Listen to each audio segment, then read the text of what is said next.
scores de fragilidade de mieloma, que foi assunto do seu TCC, certo? Acho que já são 8h05, pelo andar da hora, já podemos começar, Felipe.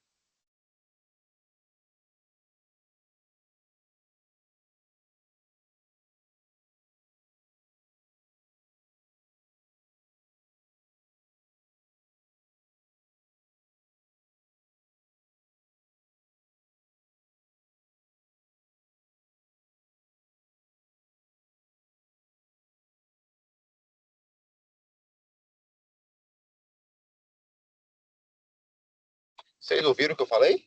Todo mundo ouviu? Tá no mudo para mim. Tá mudo mesmo. Alô? Pronto, agora estou ouvindo. Eu não estava ouvindo nada, eu estava só falando e não estava tendo retorno, perdão. Desculpa, deixa eu iniciar. Perfeito, então pode continuar. Eu que peço perdão. Beleza. Pronto.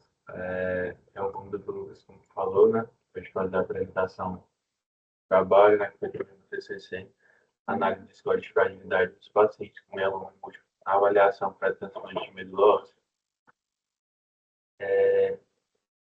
Mieloma múltiplo, como nós sabemos, é a segunda neoplasia hematológica mais comum, né? Então, uma das principais doenças da nossa especialidade. Ela, como grupo, né, fica nessa posição de segunda, mas o primeiro grupo, né, seria o grupo dos linfomas, que como doença individual e acaba sendo a neoplasia hematológica mais comum. E tem esse padrão, né, esse acometimento principalmente na faixa etária de idosos. Apesar de nos últimos tempos, né, a gente está vendo cada vez pacientes mais jovens, né, com diagnóstico de mieloma, a apresentação comum é nos pacientes idosos. Ela é dois caracterizados plasmóticos com os plasmócitos.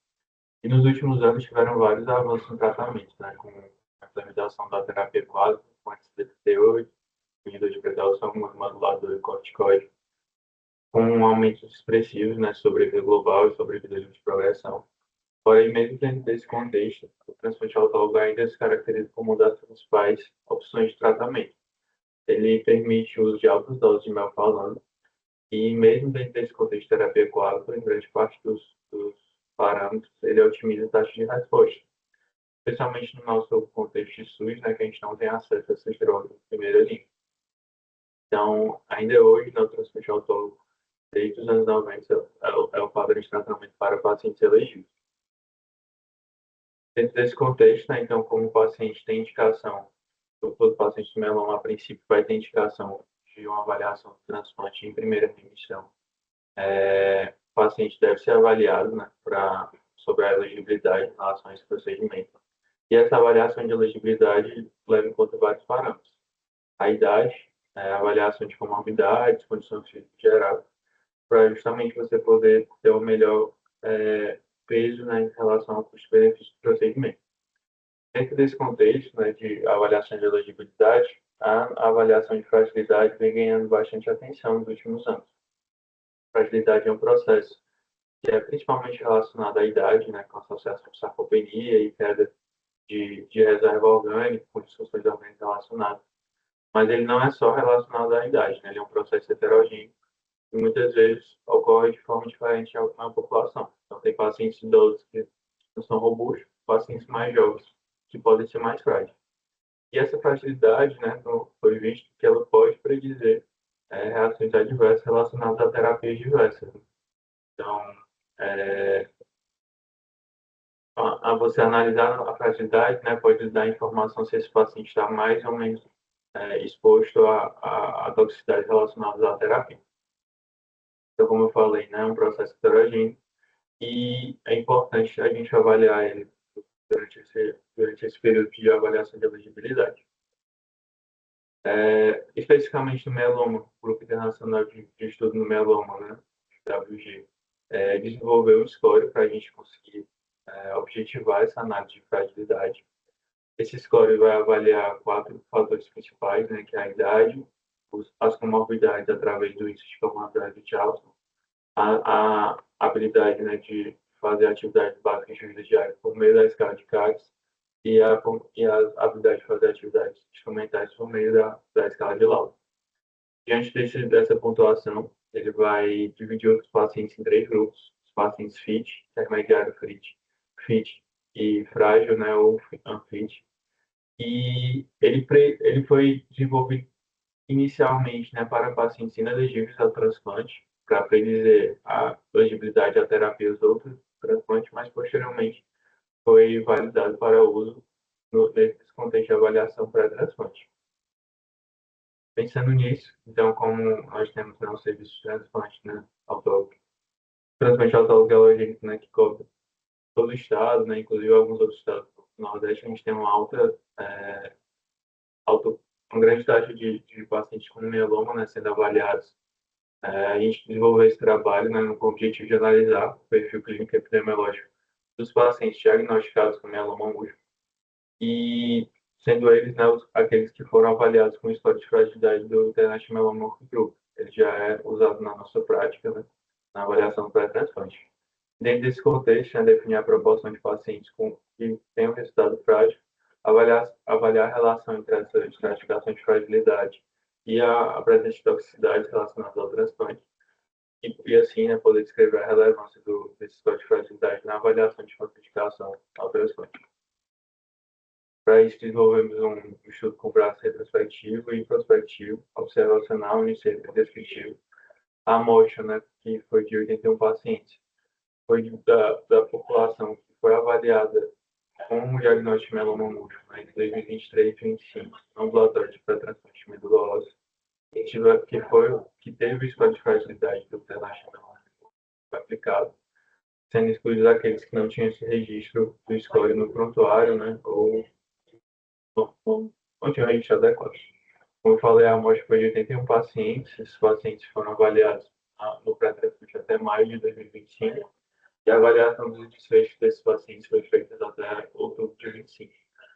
Como variáveis, a gente avaliou idade, sexo, o grupo ao qual o paciente fazia parte, né, do score de fragilidade, a indicação ou não transplante, caso tenha sido contraindicado o motivo da contraindicação, o condicionamento utilizado, o grau de toxicidade encontrado de acordo com o critério do PCI, a presença ou não de neutropenia febril, né, especificamente, e a mediana de chechia netrofílica e plaquetária.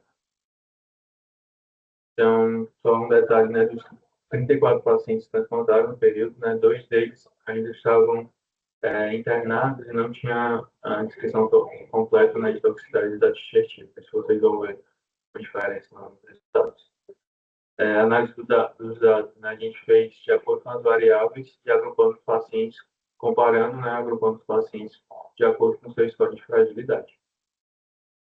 Foi usado software, como eu falei, né, de acordo com o grupo de fragilidade do qual o paciente foi classificado.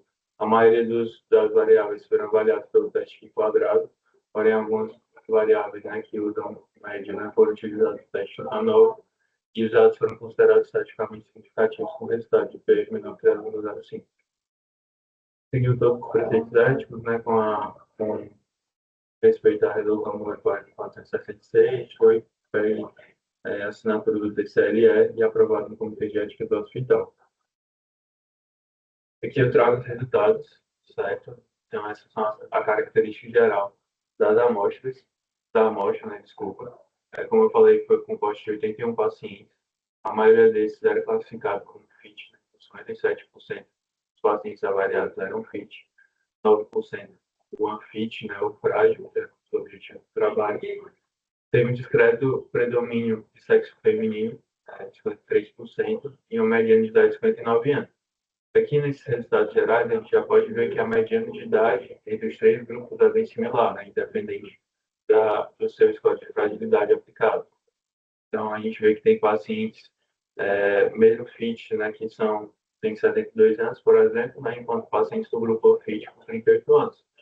Tem aquele aspecto, né, que eu comentei, de pacientes mais jovens, né, avaliados. Então, a partir de 31 anos, a gente tinha paciente avaliado no pré-transplante, mas mesmo assim segue no média de idade já realmente próximo à sexta, sétima década de vida. E essa mediana de idade, né, se confirma também pela proporção de pacientes com mais de 60 anos, que também é similar nos 3 grupos de score de fragilidade. Dos pacientes avaliados, 43% foram contraindicados. A principal motivo de contraindicação, né? Levou em conta o score de fragilidade, mas também outras comorbidades e a própria progressão de doença. Como falei, 42% dos pacientes transplantaram, a maioria dos pacientes utilizou condicionamento convencional, né, como é o Cálculo 200, mas você vê que também com adaptação, né, para doses reduzidas, né, nos três grupos. A mediana de enxertia neutrofílica e plaquetária foi similar, né, nos três grupos, 10 dias para enxertia neutrofílica e em torno de 15 dias para enxertia plaquetária. Então, a primeira análise estatística que eu trago, né, que era um dos objetivos do trabalho, a gente avaliar, é que dentro dos pacientes que foram contraindicados, os pacientes, né, que tinham o score de fragilidade alterado, né, aquele intermediário com FIT, houve predomínio de contraindicação, e esse predomínio de contraindicação gerou uma diferença estatística em relação ao grupo FIT. Ou seja, você ter o score de fragilidade alterado aumenta as suas chances de ser contraindicado ao transplante. Né? Então, é um dos aspectos que a gente vê a relevância do score de fragilidade nessa análise. Então, detalhe, né, entre os motivos em relação à contraindicação, tá? As outras comorbidades, por exemplo, a insuficiência cardíaca, né, a principal que contraindicou, além do score de fragilidade, ela, isoladamente, ela não altera o score de fragilidade. Ou seja, se o paciente tiver insuficiência cardíaca com fração de injeção reduzida, mas não tiver alteração da atividade básica diária, intermediária ou outras comorbidades associadas, ele fica com um score de fragilidade inalterado. Então, também tem essa relevância a avaliação da insuficiência cardíaca. Como eu falei, né, esses foram os motivos principais para a contraindicação, né, a fertilidade, comorbidade e a progressão de doença. E outra análise estatística que a gente traz é em relação à avaliação da diferença entre os grupos da enxertia neutrofílica e plaquetária. Dentre desse parâmetro, não houve diferença entre os três grupos. Então, aqueles pacientes que tinham score de fragilidade alterado foram submetidos ao transplante, tiveram datas de enxertia neutrofílica e plaquetária similares com o de grupo FIT. De forma geral, né, a gente avaliou as toxicidades também. As principais delas, mucosite e diarreia, né, mas também as poucas descritas.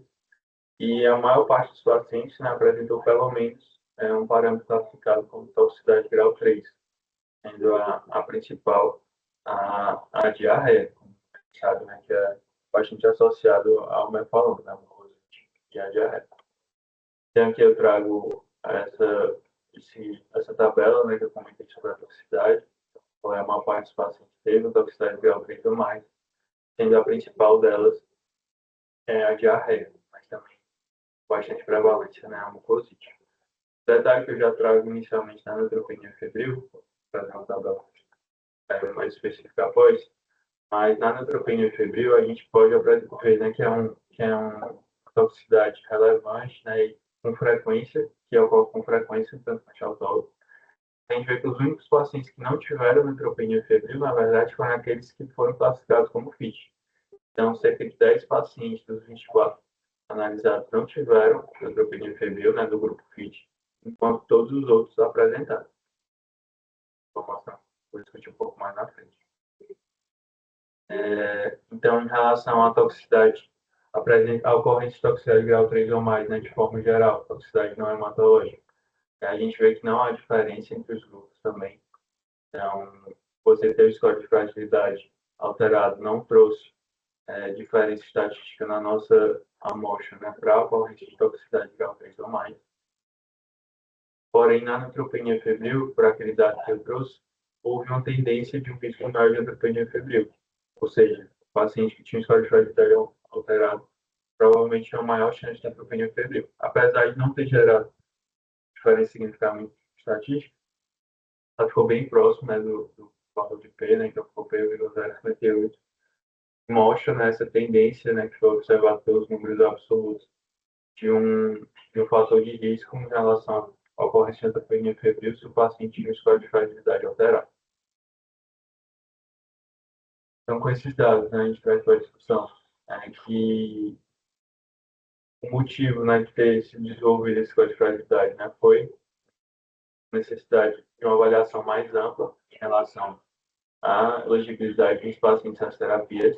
Então, a gente levar a idade, né, como fator isolado para definir a elegibilidade não é o mais correto, né? A gente precisa de uma avaliação mais ampla e a avaliação de fragilidade ajuda a gente nesse aspecto. Detalhe, né, que o estudo, né, que avaliou, que validou esse score, né, como eu falei, foi feito em pacientes elegíveis, então ele tinha um maior mediano de idade em relação à nossa amostra. Também uma preocupação de pacientes são fit, né, mas que seria esperado, né, justamente pela intenção inicial de análise, né, ser relacionada aos pacientes inelegíveis ao transplante. Como eu falei, né, no nosso trabalho não houve diferença estatística, né, em relação à ocorrência de toxicidade não hematológica a partir de grau 3 entre os grupos. Esse achado, né, foi encontrado no estudo que desenvolveu e validou o score, porém também era esse aspecto, né, de pacientes inelegíveis, mas não foi um achado que a gente conseguiu identificar no nosso grupo. Mas, de qualquer forma, a gente pode observar a relevância do score do International Melanoma Working Group no nosso trabalho, a partir da avaliação de classificação do procedimento, né? Então, no nosso trabalho, houve diferença estatística em você ter o score alterado e a definição de contraindicação ao transplante. E no nosso trabalho, né, com a gente viu, né, esse achado é validado também por esse estudo de 2018, né, que viu 130 pacientes, que também viu a pontuação FIT como um aspecto principal, né, em relação à contraindicação do procedimento. Né? Então, também tinha correlação estatística com essa contraindicação. Inclusive, nesse trabalho, especificamente, né, que eu trouxe em 2020, 130 pacientes, ele faz uma análise que a gente não tem no nosso trabalho, né, mas que sugere que pacientes com mais de 70 anos, né, população intermediária FIT, não há benefício real em realizar o transplante autólogo. Trabalho isolado, né, mas é um aspecto também a ser considerado. A escolha de fragilidade associada à idade para a definição do melhor terapia para o paciente. Esse achado também foi sugerido, né, por esse estudo chinês maior, né, de 320 pacientes, que viu que a ausência de fragilidade foi o melhor indicador para a seleção de pacientes elegíveis ao transplante ósseo e confirma, né, a relevância desse score na avaliação de indicação ao transplante. Em relação à idade, né, que eu comentei nesse estudo chinês, a gente viu que entre os grupos ocorria uma mediana de idade similar, porém, tinha uma proporção, né, de pacientes não frágeis bem maior em relação aos pacientes mais jovens. Né? Então, os pacientes não frágeis tinham uma proporção maior de pacientes mais jovens, diferente do nosso trabalho, né? Que o percentual de pacientes acima de 60 anos foi similar nos três grupos avaliados. Então, o nosso achado, né, e propriamente até o achado em relação à similaridade mediana de idade, reforça, né, como a fragilidade é um processo heterogêneo, que ocorre, né, de maneira diferente na população, a depender dos estímulos e propriamente das comorbidades que o paciente é exposto. Então, reforçando, né, a necessidade de uma avaliação mais ampla, além da idade. Seguindo, né, em relação às toxicidades, né, um estudo canadense mais recente fez uma análise similar à nossa. Ele viu que o score de fragilidade alterado foi identificado como fator de risco para a ocorrência de neutropenia febril e manteve o nosso achado, né, muito similar, que não haveria diferença entre toxicidades não hematológicas entre os grupos. Porém, esse trabalho ele utilizou um score um pouco diferente, né? Ele utilizou o RMCI associado ao ECOG. O RMCI ele avalia comorbidades mais específicas, então ele avalia disfunção renal e disfunção pulmonar isoladamente, associado, inclusive, à estratificação de citogenética, que a gente não tem acesso de forma global, né? Apesar de a gente ter o projeto consegue fazer o fiche mieloma, né? Não são todos os pacientes que conseguem acesso a essa análise. Então, nesse estudo, né, com um score de fragilidade alterado, o que ele utilizou encontrou achados similares ao nosso, né? Tinha um risco maior para neutropenia febril e não haveria diferença entre a ocorrência de toxicidade não hematológica. No estudo, né, nesse mesmo estudo, o Canadá sempre fez análise a partir do uso do score do IMWG, e a partir do uso do score do IMWG não houve diferença estatística entre a ocorrência e a neutropenia febril, também reforçando a similaridade em relação à nossos achados.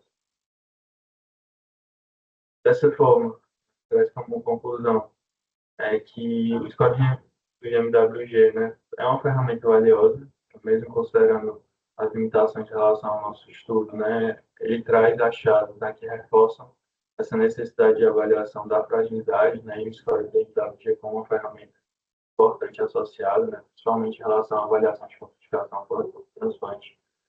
Os achados reforçam, né, a necessidade de a gente fazer uma avaliação mais ampla, não utilizar a idade, né, de forma isolada, saber que cada pessoa, né, passa por um processo diferente de envelhecimento, né, e esses estímulos que o paciente, que as pessoas têm de forma individual podem afetar, né, o seu processo de fragilidade.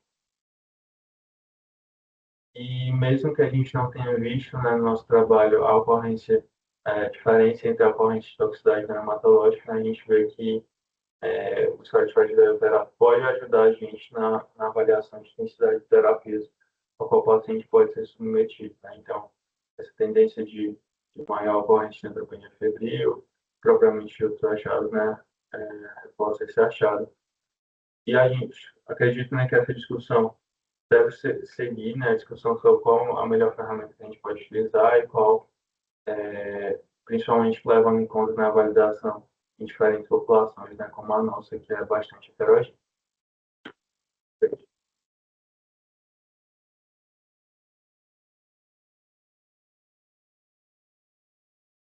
Excelente, Felipe. A tua aula foi muito clara, conseguiu passar os principais pontos associados ao transplante em mieloma, né? Assim, eu me colocando na figura de médico, hemato, transplantador que faça ambulatório de pré-transplante, eu posso dizer que scores como esses, eles vêm para ajudar e vêm para nos dar mais respaldo, certo?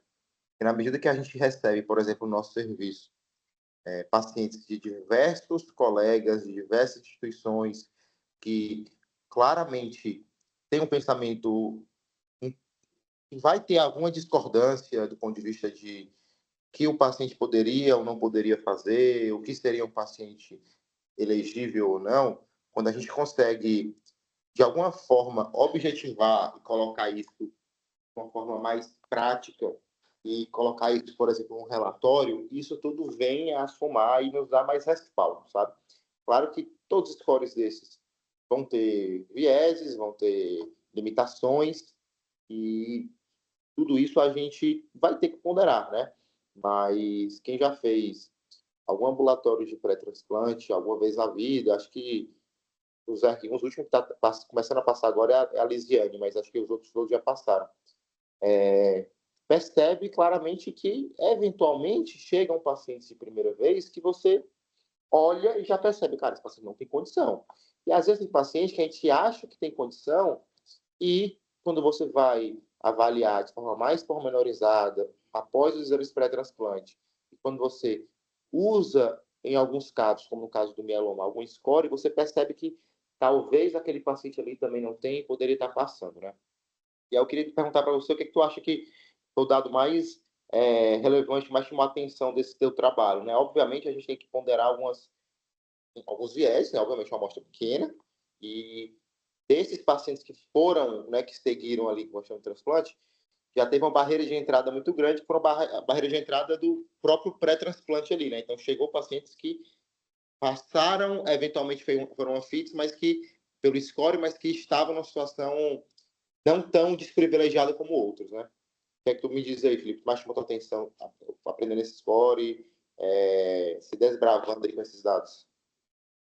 O que eu achei mais interessante, né, que é uma avaliação que a gente tem na prática, é a relação à mediana de idade similar entre os grupos, né? A gente esperaria que os pacientes mais frágeis, né, teriam uma questão de ser mais idosos, né, então uma mediana de idade maior, mas isso não é encontrado, né, inclusive reforçado por outros dados estatísticos. eu esperaria, né, inicialmente, que ocorreriam diferentes toxicidades não hematológicas, né, que não ocorreu, mas essa tendência a uma ocorrência de maior neutropenia febril, que eu acho que se houvesse uma amostra maior, né, poderia ter sido confirmado de forma estatística, seria inclusive algo prático. Na apresentação do TCC, a doutora Karen fez um comentário que isso, numa perspectiva futura, né, de ampliação do serviço, de realização de transplante autólogo, inclusive com a possibilidade de ser feito de forma ambulatorial, isso poderia nortear quais são os pacientes, quais seriam aqueles pacientes que seriam mais adequados, né? Então, talvez aqueles pacientes com score fit, né, que tenham uma prevalência menor de neutropenia febril, talvez sejam pacientes seguros a serem realizados, né? Mas isso, claro, numa perspectiva futura de ampliação, tanto do serviço como do trabalho, né, que necessitaria para reforçar esses dados.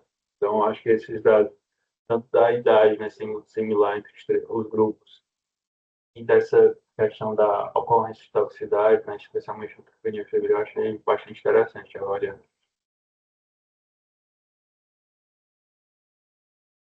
Perfeito, cara. É literalmente isso, né? Assim, e a gente percebe a importância desses scores, né? A importância desses scores, e claro que esse teu trabalho é uma sementinha, mas é uma sementinha que deixa para o serviço algo positivo, algo que é uma mudança mesmo de entendimento, de conduta frente a esse perfil de pacientes. Muito também porque a gente entende a realidade que a gente vive, né, cara? A gente vive numa realidade e o gap entre os protocolos disponíveis de mieloma nos países envolvidos ou na saúde suplementar brasileira, por exemplo, comparado com o que a gente tem no SUS, a tendência, cara, é que infelizmente vai continuar aumentando. O que a gente já acha hoje um abismo sem tamanho, a tendência é que deve continuar aumentando nos próximos anos. E a gente percebe que o transplante ainda está algo relevante nesse universo e que para os pacientes que não têm acesso a dar em primeira linha, não têm acesso à lenalidomida na primeira linha, não têm acesso à manutenção praticamente nenhuma, são pacientes que, se você conseguir entender que aquele perfil de pacientes dá para você transplantar, mesmo ele já tendo uma idade relativamente avançada, porque você conseguiu fazer uma avaliação pré-transplante adequada, é uma forma da gente tentar diminuir essa discrepância, né? Então, acho que isso é algo que soma bastante, é algo que nos dá uma tranquilidade maior em indicar um transplante em um paciente com perfil e se você olhar rapidamente para o prontuário, você imaginaria que estaria limítrofe, mas quando você vai fazer uma avaliação mais pormenorizada, você vê que daria para se transplantar, e também o contrário, nos dá até um respaldo maior do ponto de vista de realização de relatórios, de conversa com colegas, para a gente falar uma língua e uma língua que seja digamos que universalmente entendida, né? Porque a gente consegue nos nortear baseado em sociedades internacionais. Eu acho que isso é uma coisa que vem para acrescentar, né? Algo que a gente via já no transplante alogênico de forma muito mais robusta. Acho que é óbvio, no transplante alogênico a gente tem uma preocupação maior do que no autólogo, né? Transplante alogênico, ninguém cogita fazer um alogênico sem o HCTCI, sem você fazer uma avaliação geriátrica ampla na maioria dos pacientes. Então, a gente tem uma percepção mais da importância daquilo pela complexidade, obviamente, maior que envolve o alogênico, mas que, num contexto de transplante autólogo, sobretudo de doenças que a gente vai ter um perfil de pacientes idosos com uma preponderância, isso também se aplica e a gente também deve fazer que isso se incorpore na nossa rotina para nos dar mais segurança e a gente fazer a nossa melhor prática médica como um todo, né?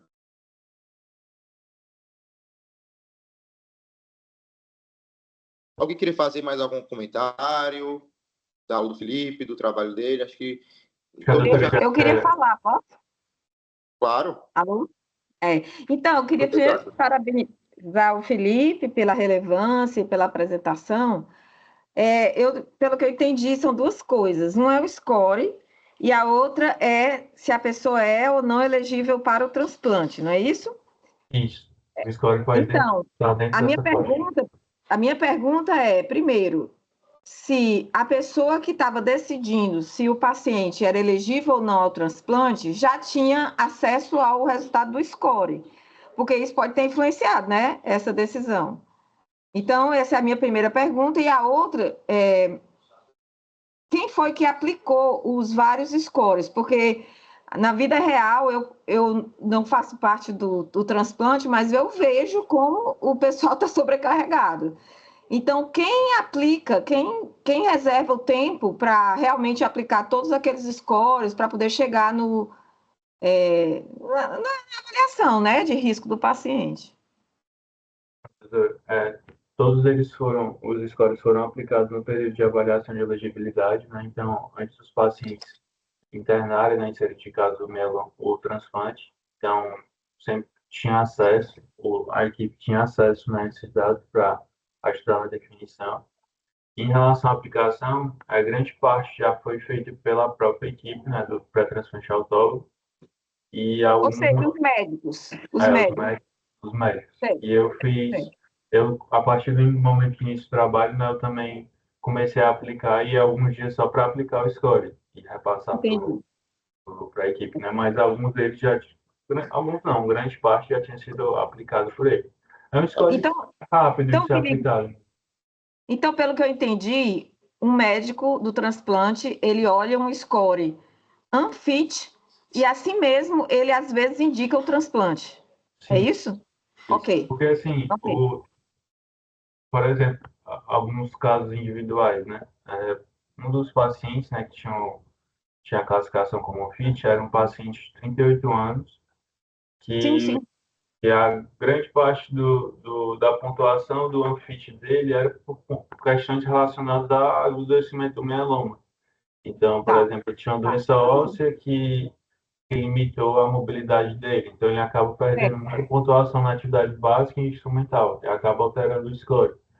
Mas ele seria fit em relação à comorbidade, né? Então acaba que não Sim, é uma análise individual, né? É uma análise que é utilizado também o score para definir, não define sei, sozinho. sei. Só uma outra observação é que eu sei que o pessoal que faz o Hodgkin tem muita experiência nesses scores e fizeram. O Fernando, não sei se está ouvindo, mas assim, tinha um score Brasil que levava em consideração os problemas muito específicos da nossa população do serviço público, que é, por exemplo, qual é o grau de fitness para o transplante de uma pessoa que não é alfabetizada, uma Sim, pessoa que tem limitações de alimentação. Então, um score muito brasileiro, assim, que levasse em consideração essas coisas que ninguém pode quantificar, mas que existem, né? No dia a dia a gente vê. Era isso. Parabéns e obrigada, Felipe. obrigado. Com certeza é uma coisa a levar em conta, né? Você talvez buscar um score que seja mais adaptado à realidade brasileira, né? Ele acaba que é desenvolvido em outras populações, né? Com outras condições sociais, mas é uma coisa a ser levada em conta, inclusive, para ser mais relevante, né? Tanto em relação à presença de toxicidades. Doutora Jaque, só lhe responder em relação à sua primeira pergunta de quem aplica tudo isso, né? Esse score, na Sim, nossa rotina, na nossa prática, ele foi incorporado praticamente concomitante com o trabalho do Felipe. Tinha alguns pacientes que é, ele aplicou o score e que a gente não aplicou, e a gente talvez soube desse resultado com o paciente já tendo discutido em relação ao que seria elegível ao transplante para a nossa perspectiva, mas ele foi incorporado quase concomitante, não era algo que era rotineiro do serviço até talvez 2024 a gente aplicar esse score e pelo menos o início do ano passado para cá a gente está aplicando para todos os pacientes. Geralmente a gente aplica esse score na segunda ou terceira consulta. A gente opta por não aplicar na primeira consulta porque obviamente a gente está conhecendo o paciente, às vezes o paciente quando ele chega cedo ele ainda tem muito sintoma da doença e a gente espera para ver para que lado o paciente vai ficar, a gente espera para ter acesso a mais momento com o paciente, a gente aplica esse score, pelo menos eu aplico na segunda ou terceira consulta, é um score rápido de aplicar, acho que é uma vantagem desse. Quando você vai aplicando com mais recorrência, isso vai ficando uma forma mais medular, né? Mas, óbvio, é uma demanda a mais, né? Que E o serviço Sim. acaba que tem que arcar com isso. E, eventualmente, a gente se trata de um paciente que o nosso feeling clínico é esse paciente precisa ser transplantado. E você vai olhar o score, ele está com manfite. Nesses casos, Sim. a gente percebe que a grande maioria é por limitação óssea de doença, por algum grau de fragilidade do ponto de vista de lesão que ficou sequelade, ou uma paraparesia, que é um paciente que ele tem um cognitivo muito bom, um paciente que não tem outras disfunções orgânicas, mas que ele tem um déficit de mobilidade importante. A gente leva para a discussão e quando a equipe inteira dá o aval, a gente está transplantando e está seguindo esses pacientes. E, ao mesmo tempo, pacientes que às vezes não estão pontuando no score, mas a gente vê outros pontos que são relevantes do ponto de vista clínico, a gente também tem que levar, porque a gente entende que o score é mais uma ferramenta, não a única, né? Sim, sim. Obrigada, Lu. Pessoal, então acho que dá para a gente encerrar essa reunião. Queria parabenizar de novo o Felipe e agradecer a doutora Jaque também pelos comentários, tá certo? E é isso, tá certo, pessoal? Boa quarta, boa semana a todos, tá certo? Valeu, professor. Tudo de bom, pessoal.